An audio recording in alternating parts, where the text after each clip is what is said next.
What's up, everybody? Welcome back to another episode. Two guys, one mic. Here to discuss a very interesting week of football from last week. I don't know what you guys thought, but at first I was like, this is going to be pretty boring. I don't have any rooting interest, really, other than my fantasy team, which I knew I was going to win pretty easy. And then... I think that. And then I don't think. I thought it was frozen. I don't think it was as easy. You didn't run away with it. Let's be honest. Come on. I know. No, it was a good game. It was, but keeping undefeated, so that's good for me. Unfortunately, if I don't win this week, I'm quitting. Yeah, man. I mean, we'll get into that later, I think. But the interesting thing about this week for me, I don't know if you did the same, Josh, or not. I had it on Red Zone for most of the games, for the 1 o'clocks and the 4 o'clock games. And I was actually able to see a lot more football this week since the Steelers weren't playing.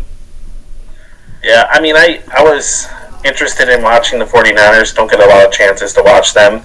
So I did watch them. However, obviously we'll get into it. But, yeah, definitely like to watch Red Zone for sure. Yeah, I just feel like I got more football this weekend than I have because I wasn't concentrating on just the Steelers game.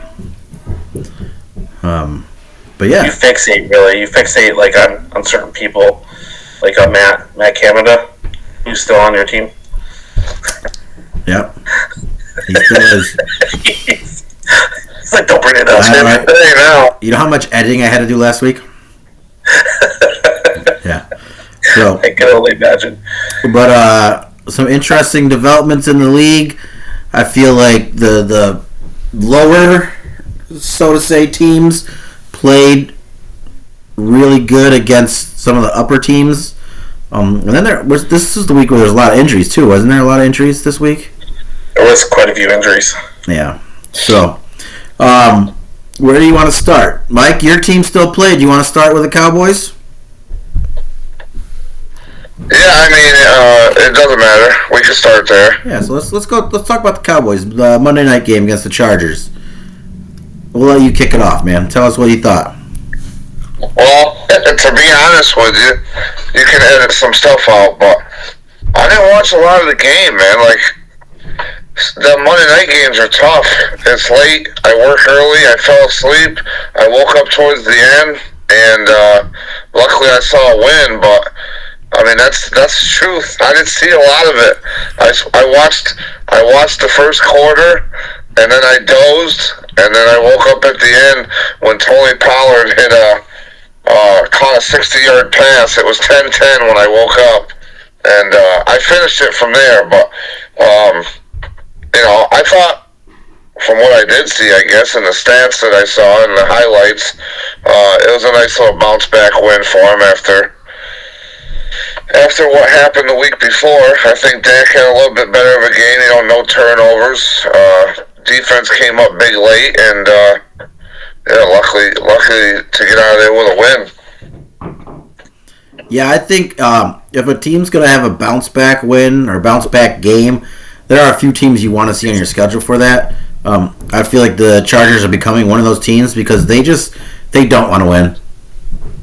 They find every way possible not to win. It's weird because they're a team that has so much talent too, and I mean, on paper every year, we go through this, and they should be right up there with some of the best, but for some reason they don't get it done. And I mean, I'm glad they didn't get done this week, but yeah, it's just weird. I mean, they should be one of those teams that we talk about being at the top, but they just find ways to lose every week. Good. But as far as the game went, I mean, obviously Dak, I feel like it was definitely a bounce back game for him. No interceptions. Had 2 touchdowns. Did pretty well. Are you happy with how things are going? Do you feel like this is vintage Dak, or are we? Well, I mean, I definitely liked what they did with him a little bit more. It seems like he played a little bit more free. He was running, I think, a little bit more. That touchdown that he had was a really good really nice fake. I mean, it faked everybody out, and I think they need to start doing that a little bit more. I mean, he was a runner in college, and I think it opens things up a little bit more. So we'll see what happens coming out. Next time they play, they got to bye this week, but Chargers are still the Chargers. I'm waiting for them to play another team like the Niners again. So then I'll talk and we'll see what happens after that. Yeah. Speaking of the Niners, that's a good one to go to next. You joked, Mike, last week about P.J. Walker coming out and playing quarterback for the Browns and how it could change them. And it may not have been Walker who changed that team, but they played the Niners extremely tough. Their defense was on point. Having Debo, CMC, and Trent Williams all go down in the same game also helped, but they pulled it off, man. They were able to upset what I personally thought was looking like the unstoppable team in the 49ers. I tell you that Browns defense is legit. I mean, at least it looks like it. I mean, Niners couldn't do nothing, and watching that game, it was a tough physical game, and it was actually a pretty good one to watch. Yeah. Yeah, it was extremely impressive. The first drive was a little nervous. Not even nervous, but I was like, I was playing against Tommy, who had McCaffrey, so I was very much involved in that. I love the 49ers. I love McCaffrey. But I was like, you know what, just McCaffrey have an off day, and he actually did end up getting injured, unfortunately.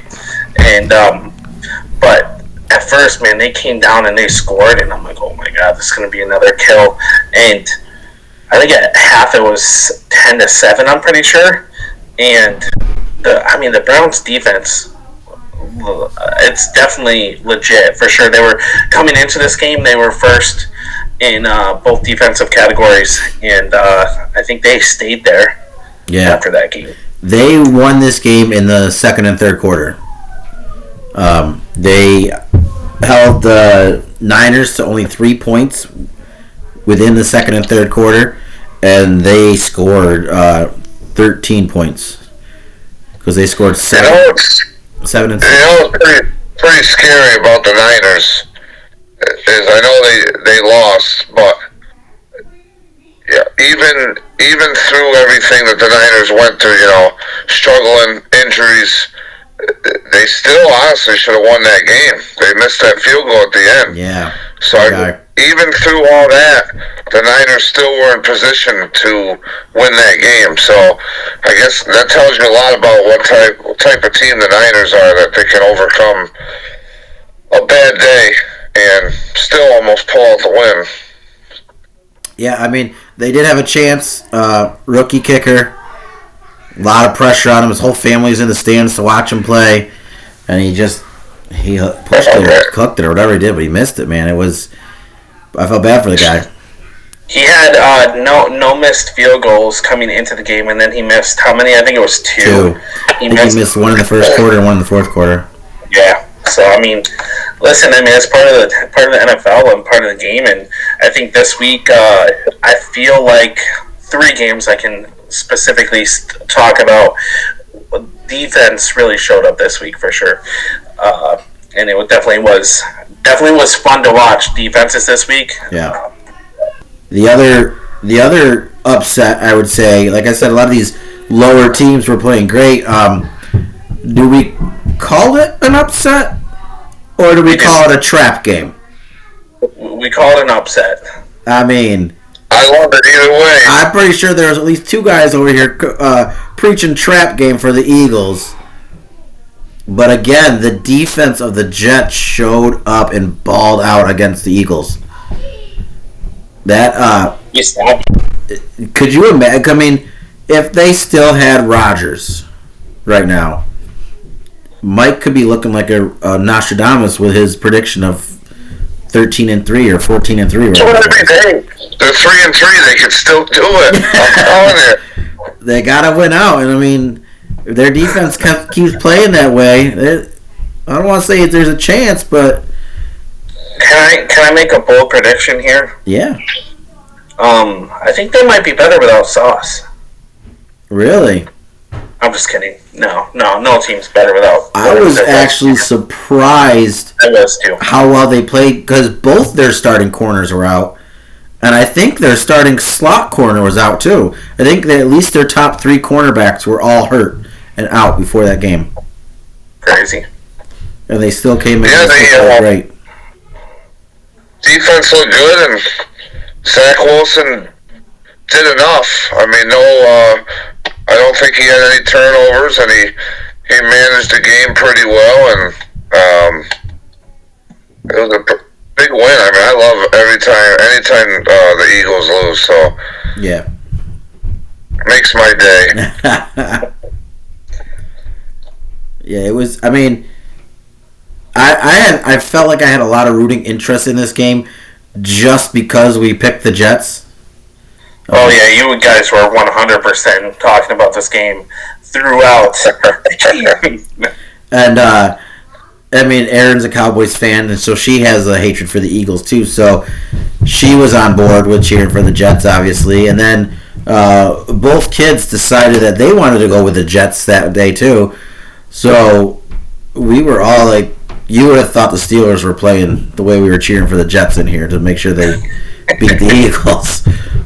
But it was good to see. I mean, no more undefeated teams. That is the truth. Yeah. That's truth. Any given Sunday, I think, is a very popular term, and I think that's the truth. Is when one team kind of slips up, and I mean, we talked about the Eagles, or I'm talking about the 49ers, and with all their injuries and things like that. Are you a little bit worried about the Eagles? Obviously, they haven't been the most exciting 5-0 team. Are we a little? What's your consensus on the Eagles now? Who do you guys think had the worst loss? Do you think the Niners or the Eagles? Like, who do you think? I don't know. Like, who do you think suffered more from? Like, do you think the Eagles took a big step back, or do you think the Niners just had a bad day, and they think, or was this like a blueprint of how Brock Purdy maybe and really is if he gets a little, I don't know what the word I'm looking for is, but is this a blueprint on how to beat the Niners, what the Browns did, or do you think the Eagles just, Well, I think I know where you're going with this, but what I'm thinking is this shows you who I think the Eagles actually are. Like, I don't think they were as impressive as a 5-0 record should have been. I think they struggled for a little bit this year. And then with the Niners, like I said, you take out Trent Williams, you take out Christian McCaffrey, you take out Deebo Samuel. That's a pretty big hit. And they're going against the number 1 defense in the league. Or if not the number one of the top defenses in the league. So I would say this more shows who the Eagles are, and it's not. I mean, if every team could come out and knock Christian McCaffrey, Trent Williams, and Deebo Samuel out of a game, then yeah, they got a blueprint for it. But yeah, I don't think. I think. Good. Yeah, I'm with Adam on it. I think that it was kind of like the perfect storm, right?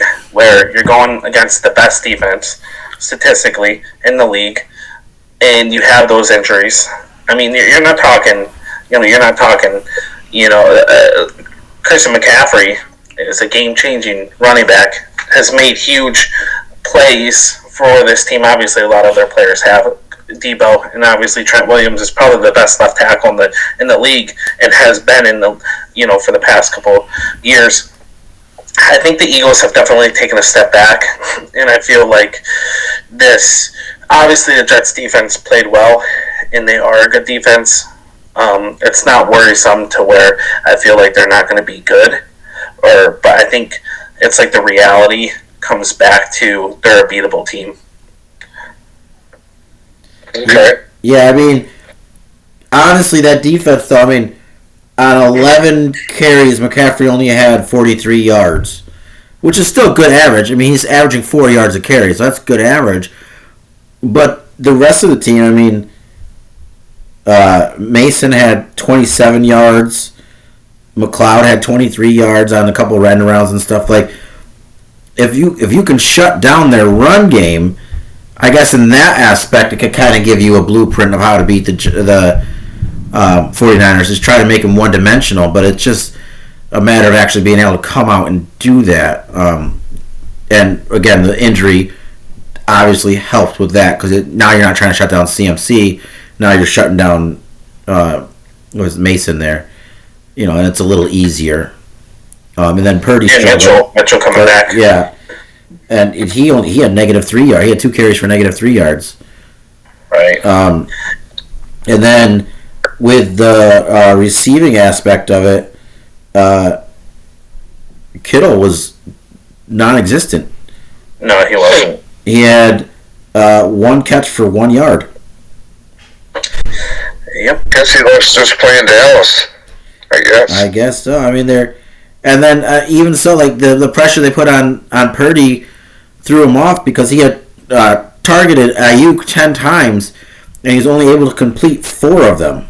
And I mean, he got 76 yards, so he had a couple big passes to Ayuk, but even so, like, their offense wasn't clicking the way it normally does. But you're talking a team that's pretty rounded no matter what, right? So if you can stop the run, sure. But are you going to be able to be good enough on your secondary to change the game? Because obviously, if you're stopping the run, you're in the box, right? Right. You're going to have to hope that the secondary, the corners, the safeties can be able to keep up with these receivers. Because if not, it's going to be an issue. I mean, obviously the Browns did that, but I guess that's what it came down to when Dallas played San Fran. I think the night Dallas played San Fran, they held McCaffrey like 62 yards. I know 62 yards, but for McCaffrey, that's pretty low. Right. But their secondary couldn't stop Kittle or anybody. So, if they still got the pieces to do what they have to do, even if you shut down that run. But I guess Sunday Cleveland their secondary was playing really good also. Well, that helps when you actually have like the statistically speaking the number 1 defense. Now Dallas and is a top defense, but they also didn't have Stephon Diggs for that game. Or not Stephon. What's his face? Trayvon. Yeah, they didn't have Trayvon that way. So like Dallas was missing some key pieces on defense where I don't think Cleveland was. And like you're saying, you could shut down McCaffrey, but you're putting all your effort into shutting that down. The passing game's going to open up. And George Kittle, for whatever reason, loves playing against Dallas. Always, seems like. But let's just remember, this wasn't like blowouts or win by more than 2 touchdowns or things like that. These were both games that were really tight till the end. Yeah. So I think that's where we have to understand that obviously teams are gonna, they're gonna have good games they'll play against. But I would definitely wouldn't be worried about either of these teams. Obviously, we talked about Eagles being a little bit not like they were last year, but I wouldn't be worried about either of these teams at all by any means. And I still believe that the 49ers are the best team in the league. Yeah, I would say with that. But like as we were comparing what the Browns were able to do to the Niners, the Eagles' offense wasn't really shut down. And they weren't scoring, but it wasn't really shut down. Their run game got kind of contained. That was the issue. Yeah, Hurts was their leading rusher with 47 yards. And then Swift had 18 yards on 10 carries. So they kind of stopped the run. But, I mean, A.J. Brown still went off. He had 7 catches for 131 yards. That's my boy. I like him. Goddard had 42 yards. Smith had 44 yards. Swift had 40 yards. So, like, their pass game was still working. So, even looking at those stats side by side, I think I would still have more concern as an Eagles fan than I would as a Niners fan. I think you could kind of chalk this Niners one up as possibly a fluke. Possibly the just the chips falling the right way. Whereas the Eagles, your offense was still pretty much, I mean, it was one-dimensional, but it was still clicking. I mean, A.J. Brown had a big game. Hurts was able to run a little bit, but they still couldn't score. AJ Brown's been on a tear the last few weeks. Do you feel like Hurts is forcing it to him? Because wasn't he getting a little upset that he wasn't getting the ball as much in the first couple games? He was. So do you think Hurts is forcing it I to don't him? know if I don't know if it was forcing. I mean, it didn't. You wonder if it's more.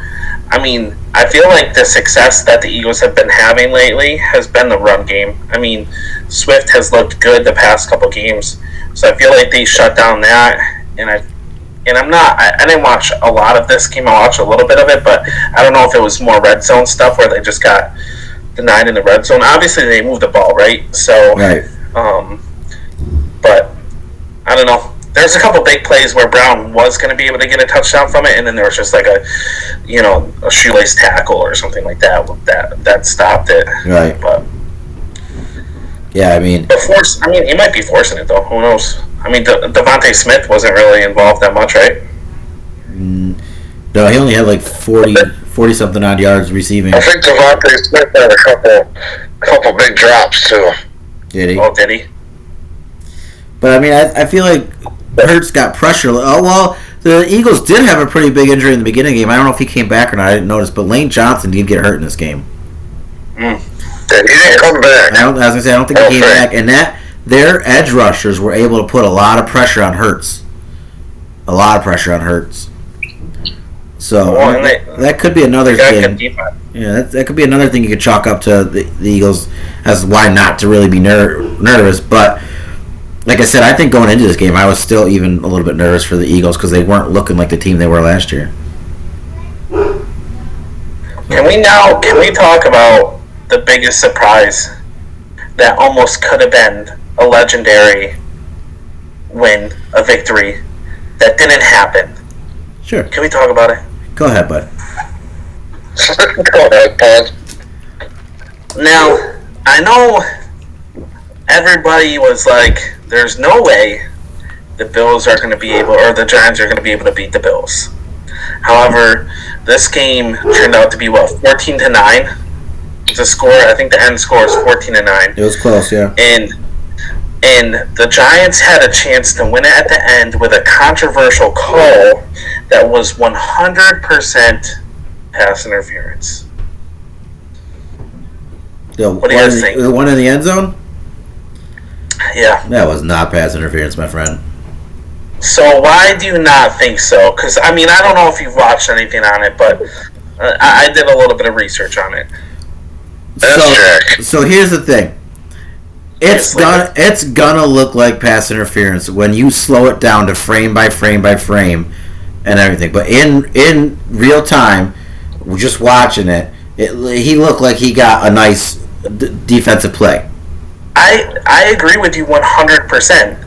I agree. In real time, if I was a ref, I probably wouldn't have called it either. However, pass interference is pass interference if it's called or not.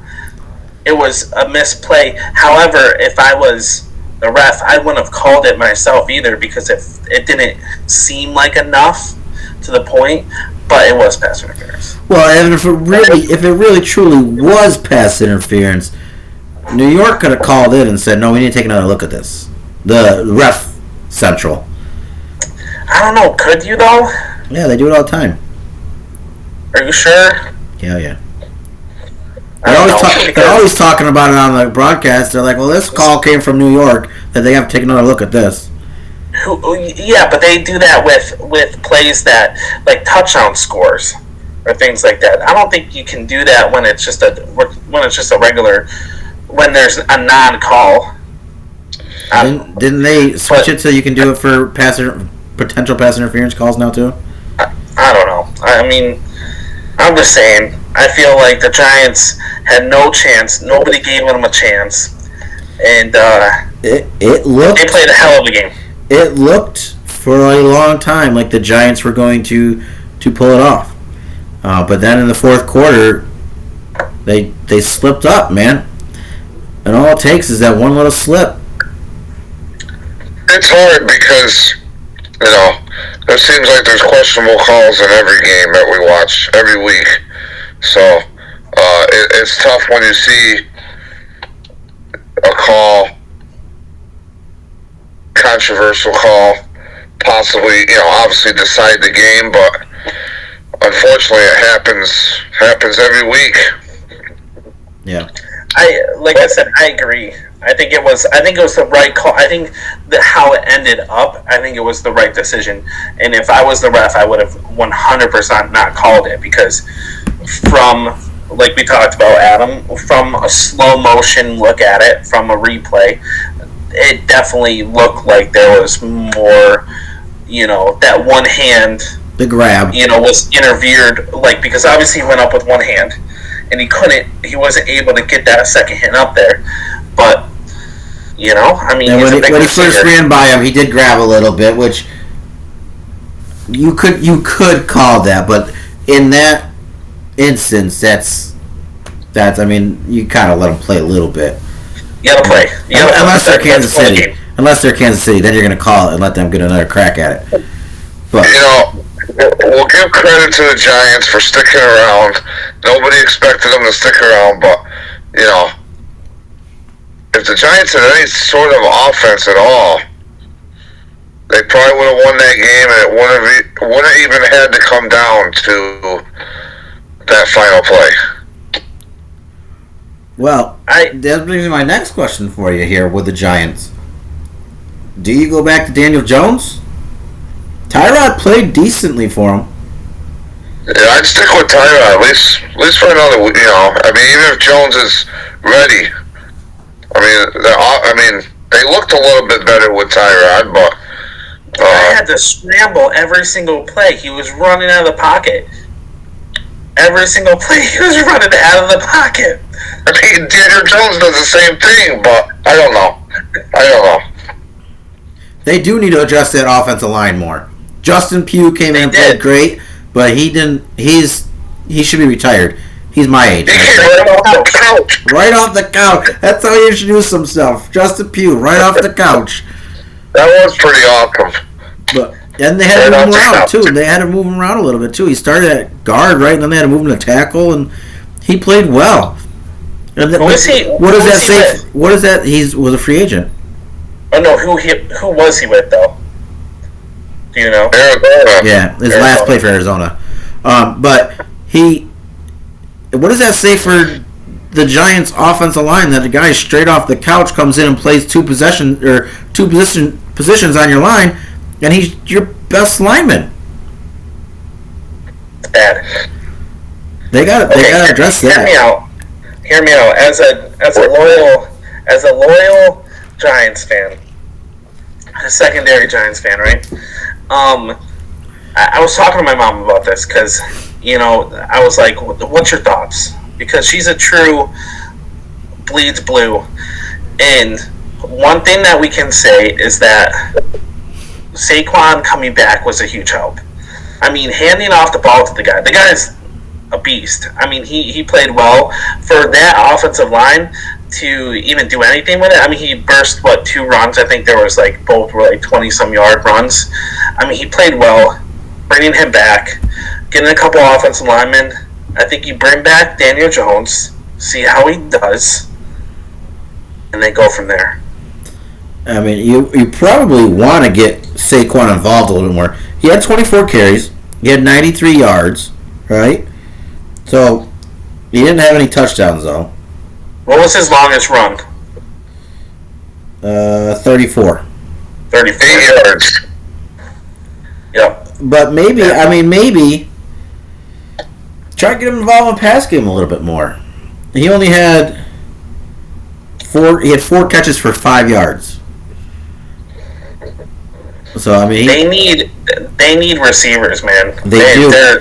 And right now, Darren Waller is looking like another one of those overpaid for big names that come in and become a bust in the Giants' offense. And I don't know why they do, what happens to these receivers. Regardless, regardless if you guys stick with Jones or you look into the future next year and you draft a quarterback or whatever. If they don't get that line fixed, it's going to be another Andrew Luck situation, man. They're just going to get that quarterback killed back there unless they don't fix that. Well, and that's why I feel like I try to defend Daniel Jones, because I feel everybody throws Daniel Jones under the bus. The guy, everybody's like, he sucks, blah, blah, blah. But they had a stat. I think, did we talk about the stat with Daniel Jones? How many times he's been sacked? Yeah, maybe Mike, you weren't with us, but they had Aaron, I don't know, maybe we were. Anyways, either way, but Andrew Luck has gotten sacked less than Daniel Jones and Daniel Jones has played less games. And we know how, Andrew Luck went out. I mean, it sucks. I mean, obviously, should he get the ball out quicker? Probably, but you don't have any receivers either at that point. You know what I'm saying? So I feel bad for him. I feel like even the receivers that look like they could show that flash, show it for a couple plays and then it's gone. Like Wan'Dale Robinson had a couple big catches, and a couple he could be that receiver, and then he disappears. I think I remember watching some of that game, but I think that Jalen Hyatt had a pretty nice long catch too that was called back by a penalty. So, he shows flashes here and there too. But I mean, yeah, Daniel Jones. I mean, I know we, joke about him and stuff, but he definitely doesn't have a good situation right now. So it's definitely not all on him. Guess what that play was? Guess who that play was against? The flag. Offensive line. Pugh? Yeah, holding or something, right? Yeah, I think one of the. It was downfield. I remember it. Yeah. Okay. Yeah, I was like offensive line, of course. Right. Well, that's their weakness.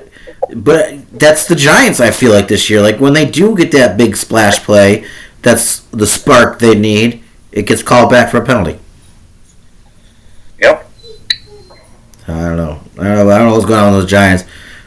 Sorry to your mama. The biggest problem right now is that offensive line. Obviously, we've seen it in Week 1 against Dallas.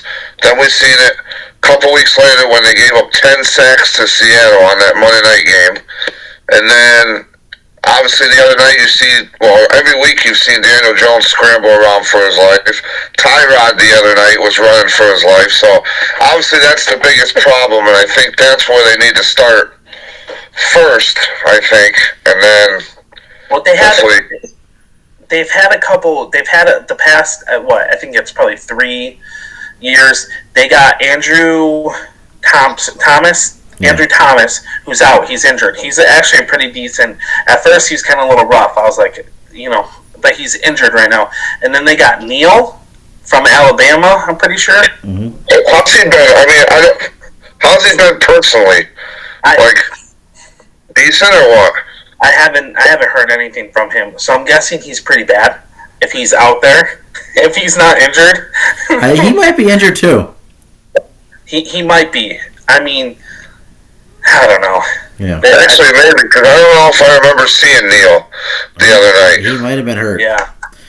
But I mean, you look at this team and being in a division that they're in.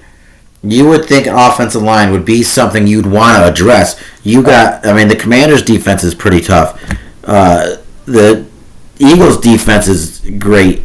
Cowboys' defense is great. Like, these are not easy defenses you're going against, and your offensive line is your weakest spot. You're not setting yourself up very well. Yeah, it's tough. I mean, definitely in that division. So I think that's the biggest thing, like we've been talking about. Yeah. But maybe they get a couple guys back from the injured list, and who knows? Maybe they'll stir it up a little bit to the end of the year. But if not, Daniel Jones is going to be hurting all year. Yeah. Maybe they should have franchised him. Taking that risk on him and or not risk, but take the risk on Barkley, and I don't know. I think you still need Barkley over Jones. I agree. next year, if the Giants are in one of those spots, right, where they could get like a Caleb Williams or something, they probably do take him, right? Even with all that money they got tied up in Jones. I feel like you have to. Caleb Williams. I don't know. Notre Dame defense made him look pretty bad, so. Yeah, well, that's, once in a while. I had one, and I know that this is not popular opinion with this group because you guys took the Lions, but I thought that the Bucs would have been a little bit more in this game. Their offense did not look good.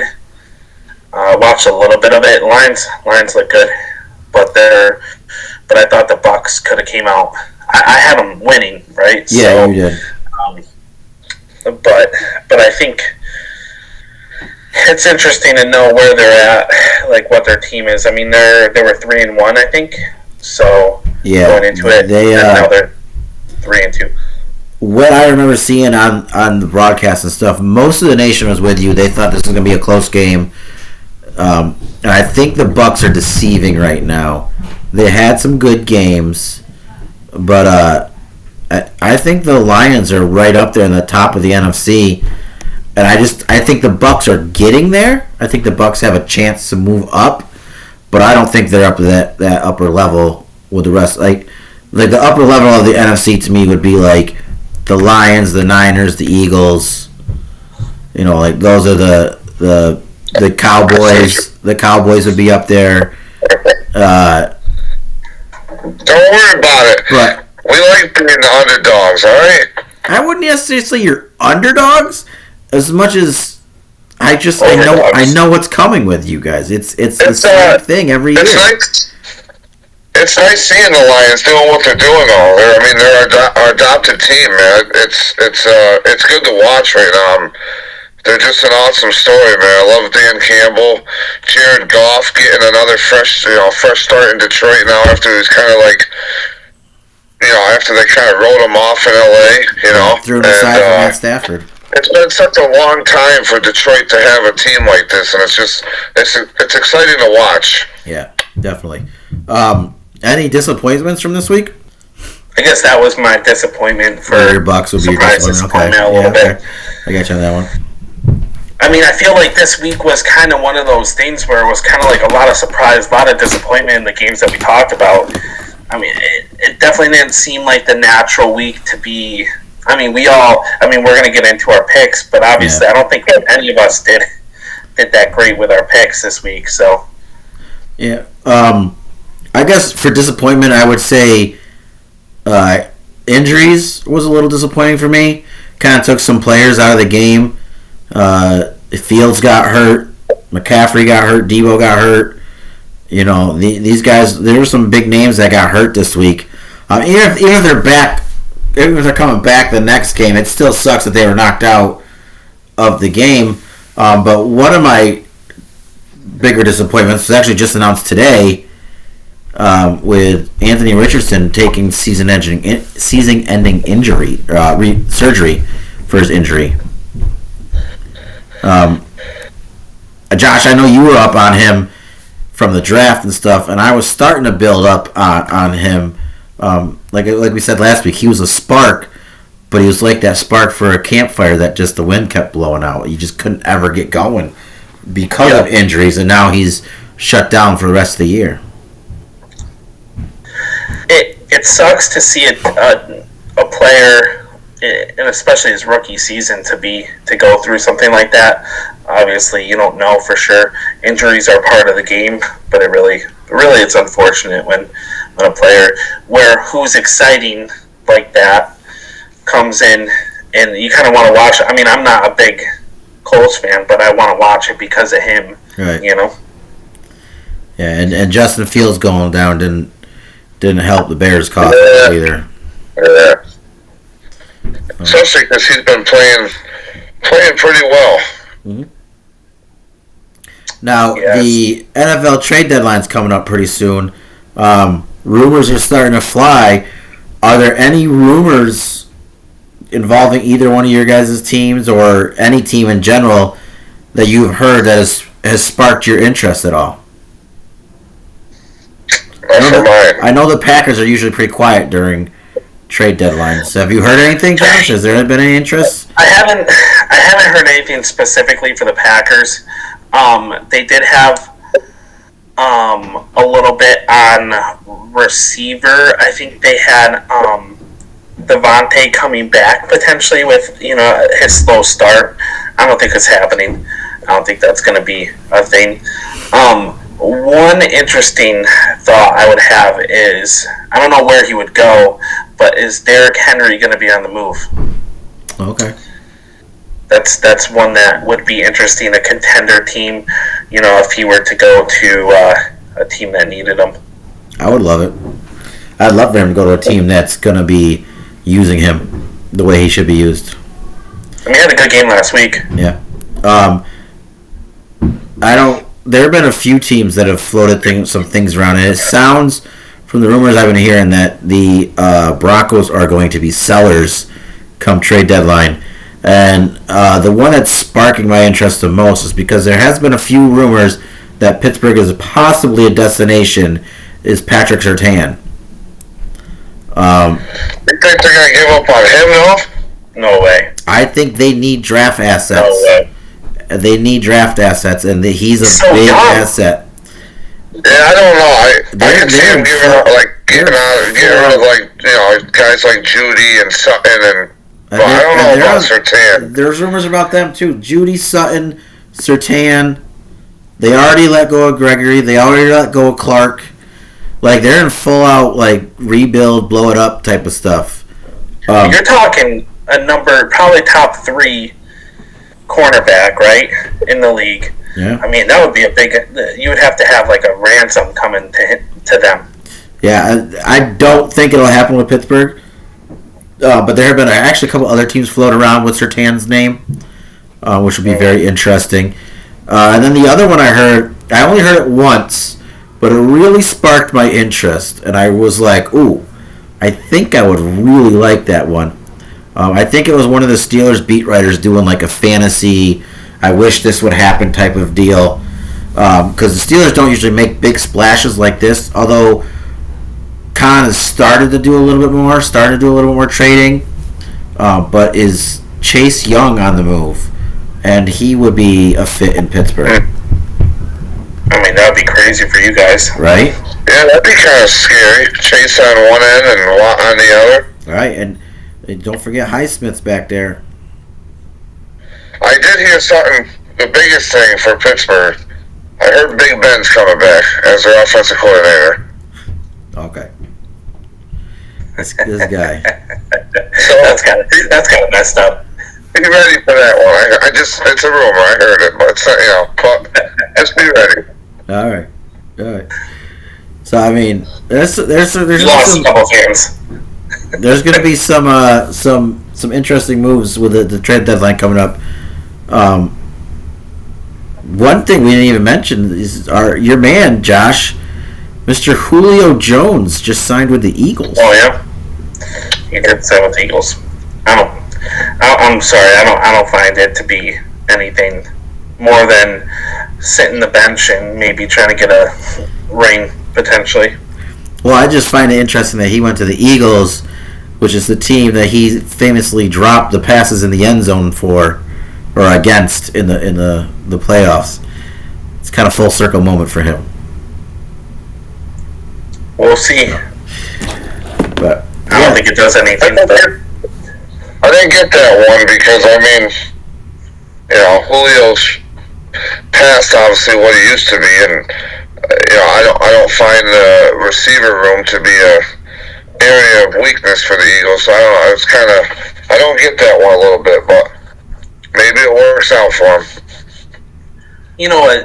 A veteran presence. I'm sure he probably doesn't get paid much, and really is he going to go into any system and be the number 1 or 2? Probably not. Yeah, right. To be completely honest. Yeah. So. Yeah, it's just a splash signing, a name that they signed. Yeah. So. Right. But yeah, that was we had an interesting week. Like I said, some injuries, some upsets, some craziness. The underdogs fighting back and staying in it. With that being said, Josh, you come in again on low man on totem pole with our pick'ems. You went 7-8. This is your first losing week. I want to see the rule book, and I want to see my picks because I don't feel like that happened. Well, you can feel however you want to have your feeling, but you went 7-8. Mike, you and I went 9-6 each, which brings us to a total. Doing the math there. Which brings us to a total that Mike is in third place at 52-41. I am in second at 53-40.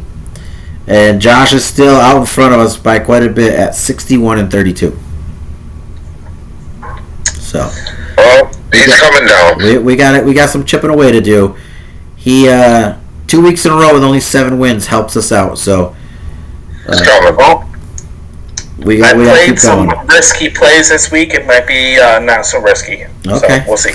So to recap on that, the Ravens won. The Commanders won.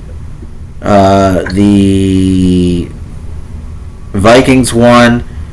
The Bengals won. The Browns, Dolphins, Jags, Texans, Raiders, Rams, Jets, Lions, Bills, and Cowboys. So that's how we rounded off then. Which will bring us to this week with who we think will do what. Mike, I believe you guys have a bye this week, right? Yeah. You guys are on a bye. Who else is on a bye? Oh, quite a few teams are on a bye. The Panthers, who are still have not won yet, they're on a bye. The Bengals, the Cowboys, the Texans, the Jets, and the Titans. So this is a big bye week for the NFL. But we can start right off with the Thursday night game is the Jaguars going into New Orleans. It's the Jags versus the Saints. Go ahead, Josh. I'll let you start because I've still got to think about this one a little bit. It's a tough game. Go with Jags. Jags? All right. Mike, this could be an interesting call for you because you've been on the Saints and Derek Carr. So which I'm disappointed so far. Yeah. I'm disappointed so far. Dude, where's my car, right? But I'm sticking with him again. Okay.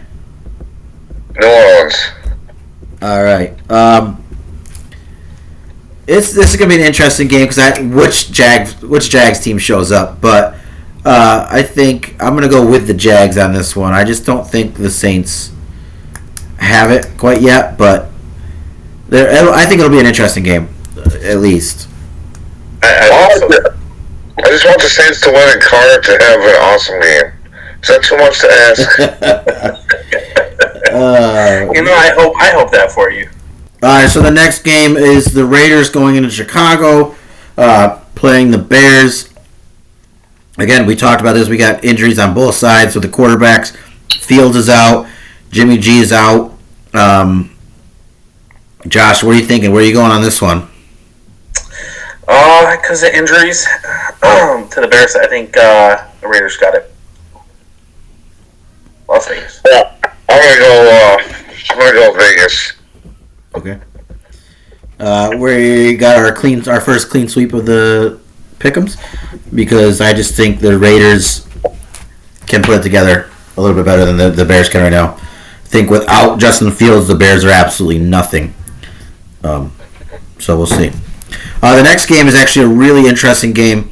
In the terms of like, is it you're coming off a high of beating an undefeated team? Do you have a drop, or does your defense stay as one of the top defenses?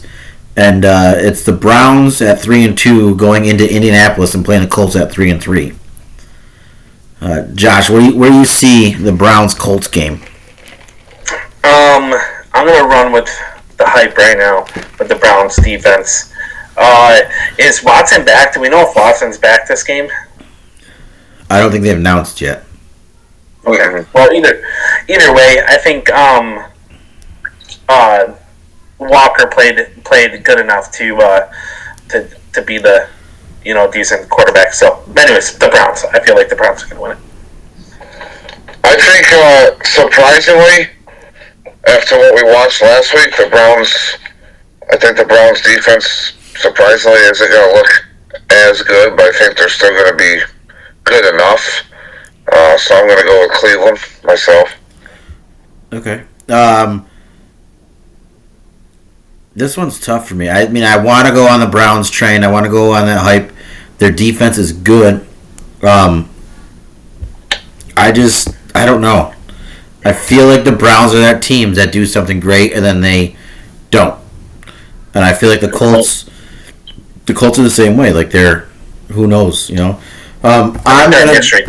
gonna probably make friends with Josh on this one and predict a big game out of Jonathan Taylor, and I'm gonna go with the Colts on this one. I think they're gonna pull it off. I think there's gonna be a little bit of a letdown after the big high of beating the Niners last week. Let's hope. Then our next 1 o'clock game is a rivalry game. It's the 4-2 Bills going into New England to face the 1-5. Yes, that is right. 1-5 New England Patriots. Patriots are going to be 1-6. Okay. Good. Yeah, I'm going to go Buffalo. And is Mac Jones still starting? I mean, what's going on? How many chances is this guy going to get?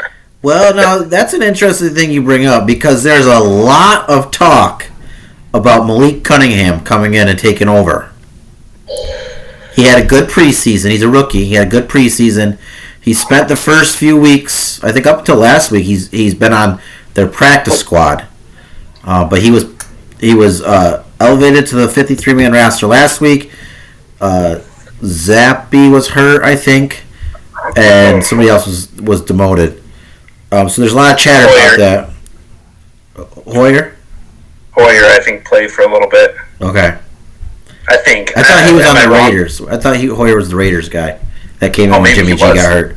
Maybe he was, my bad. But there's been a lot of talk about Malik Cunningham. I believe he's from Louisville. I think he played really well. But I don't think it's going to matter. I think you guys are right, and I'm going to go with the Bills as well. I think this game could possibly be another close one for the Bills, just like it was with the Giants, because it is the Patriots, and they have such a rivalry with Bill Belichick. However, I'm loving to watch the Patriots struggle, so I'm hoping it's a blowout. The next 1 o'clock game is the Commanders and the Giants. What you got, Josh? Go on, baby. Do it. Giants. You know I'm with them. Your mama will be proud. Ride or die. The Giants. You going Giants too?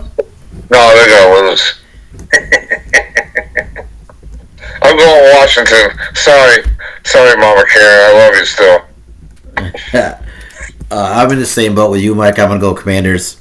Although we still got love for Josh's mom there, but gonna go the Commanders. The next game is the Falcons at the Bucks. Falcons are 3-3. Bucks are 3-2. I'm gonna go Bucks. I feel like they do have that. I feel like they're a good team. I think there's last week obviously they played a better team. Okay. I'm gonna go Bucks. All right, clean sweep. I think the Bucks are a better team than the Falcons for sure. But I don't think they're as good as their record says. But still, I think they're better than the Falcons. The next game is Lions at the Ravens. This could be a good game. Ooh. Josh, what are you thinking? Lions and Ravens. That's tough. I think I'm going to have to go with the adopted team. Okay. Lions. Oh man, this is one of the tougher ones of the week. It's hard to go against the Lions after I just hyped them up the way I did, but they're not going to win them all. You lose here and there, so I'm going to go Baltimore on this one. Okay. I feel you. You do got to lose here and there, and the Lions are right now 5-1. Soon to be 6-1. So, I think the Lions take care of the Ravens this game. Then we move on to 4 o'clock games. Our first 4 o'clock game is the Cardinals at the Seahawks. Seahawks. Clean sweep. I'm going Seahawks too. The next one is the Steelers at the Rams. I'm sorry, man. I like the Rams this year. I'm going with the Rams. Okay. Me too, buddy. I'm sorry. Okay. And we obviously know where I'm going. Although I am a little nervous about this game with the 2 receivers they have. I just don't. But Kyren Williams is supposed to be out, so I don't know how the run game's going to do. He's a good player. Yeah. I don't know. Where did he come from? Do we know? Notre Dame. Oh, gosh. Never mind. Notre Dame, Yeah, man. maybe. Never mind. All right, then we know where Josh is going with the next game. Packers at Broncos. Okay, clean sweep. This one, right, Mike? I mean, you got a soft spot. We went over it last week. You do have a soft spot, so. I do, and that's why I'm going. Let's ride. Are you? Broncos. Okay. What do you think? What do you think? What's the X factor? He doesn't even know. I don't know. He just has that feeling. He just has that feeling. He's feeling like the Raiders game. I have a soft spot for the Broncos. I mentioned why a couple weeks ago, I think, or last week. And so you couldn't go with them last week when they played the Chiefs? It's different. This is the Packers. Jordan Love, Pat Mahomes. Okay, I get it. So, yeah, let's ride. All right. Speaking about those Chiefs, now we got the Chargers going into Kansas City and playing the Chiefs. What's your heart telling you here, bud? Nope. Yeah, I'm not picking them forever anymore. Chiefs win. I feel like this. Go Chiefs. I feel like, how you said, who were you just talking about? The Browns. You feel like they're the type of team after doing something really big and good, they come back and lose to the Colts. So I think this is the type of game where the Chargers come back and win against the Chiefs. Then pick the Chiefs, because we know if we pick the Chiefs, they're gonna win. I'm going Chargers. Okay. I just feel like the Swifty stuff is happening. It's a whole different universe for them. Most of the refs like Taylor Swift, so they're making some questionable calls. I'm going to go with the Chiefs, man. Then we go to I'm with you. Sunday night game. This is going to be a good game. The 5-1 Dolphins going into Philadelphia to play the 5-1 Eagles. What do you think? Good game. Oh, this is tough.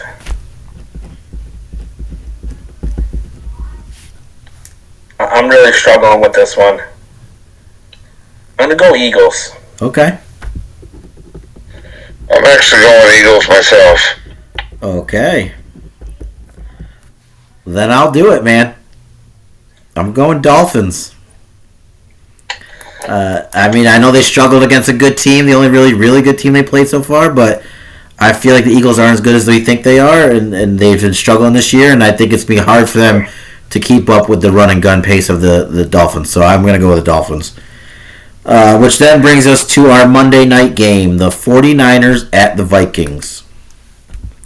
Josh, you don't even have to say it. We know. Mike?